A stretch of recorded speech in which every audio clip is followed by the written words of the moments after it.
Vamos ahora sí a contextualizar un poco lo que es este identificador hablando acerca de las variables.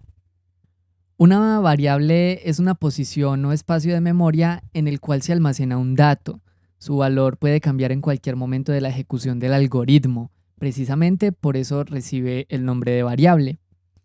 Para almacenar los datos en un dispositivo de procesamiento de datos o computador, se utiliza la memoria de este, por lo general la memoria RAM, la cual se puede comparar con un conjunto de cuadritos que guardan valores. Cada cuadrito o celda representa una dirección física dentro de la memoria de la máquina a la cual se le puede asignar un nombre mediante un identificador. El concepto de memoria era muy importante hace unos años cuando la capacidad física de estas pues no superaba unos valores que eran mínimos.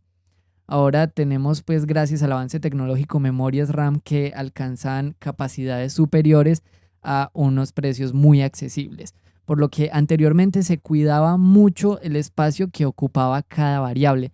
Por eso yo te hablaba ahora de que algunos lenguajes de programación como C++ definían subtipos de variables dependiendo pues por ejemplo de si eran enteros o reales, pero acortando su rango a un número finito, ¿cierto?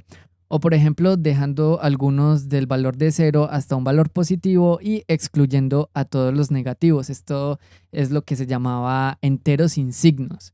Por lo tanto, contábamos pues con una gama de tipos de datos que dependían de uno principal, pero que utilizaban más o menos memoria RAM dependiendo pues del uso. Por lo que el programador podía elegir optimizar su programa utilizando estas variables. Vemos entonces en la parte derecha de la diapositiva un pequeño esquema pues de cómo serían esas celdas de la memoria RAM. Vemos que las celdas que tienen un color de relleno son las que están ocupadas con una variable de un tipo de dato específico y las otras pues es el resto de espacio de la memoria RAM disponible. Tenemos en la parte inferior que las variables se declaran primero definiendo el tipo de variable, que es el que vimos al principio, que puede ser, por ejemplo, de tipo real o de tipo entero. Lo segundo que debemos hacer es definir ese identificador de la variable. Entonces lo puedo poner, por ejemplo, número de cuotas o número de personas, ¿cierto? Y el contenido de la variable, que es el valor al que quiero igualar mi variable. Vamos entonces a profundizar un poco más sobre la declaración de variables. Cuando en un algoritmo se requiera utilizar una variable, esta debe ser declarada. Declarar una variable quiere decir que se va a reservar un espacio de memoria, el cual tendrá un nombre y un tipo de dato. La forma general para declarar variables es la siguiente, entonces definimos el tipo de variable y la variable en sí.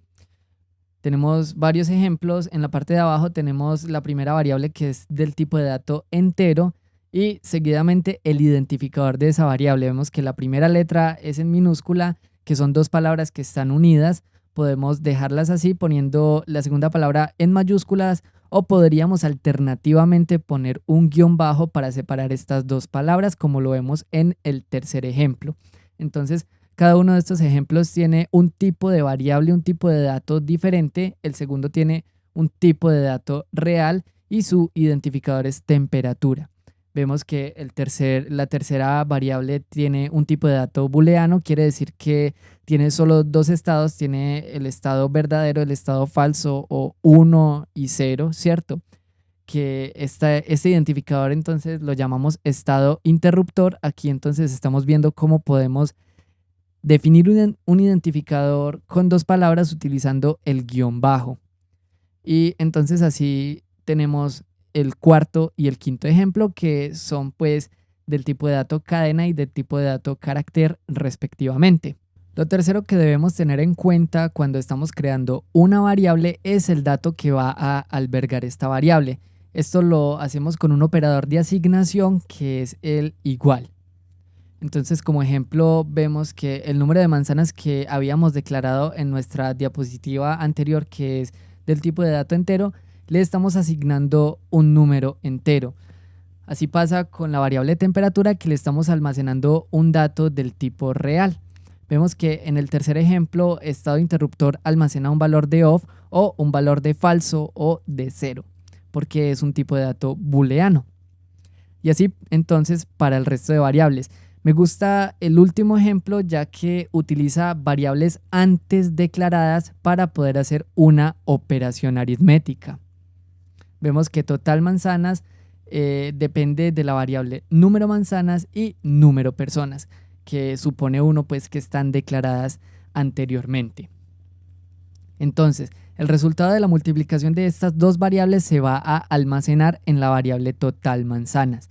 Te invito de nuevo a expandir en el tema pulsando en los enlaces que aparecen en la esquina inferior derecha. Ya sabes que cuando veas el icono de la cadena es que te he dejado unos enlaces para que amplíes la información.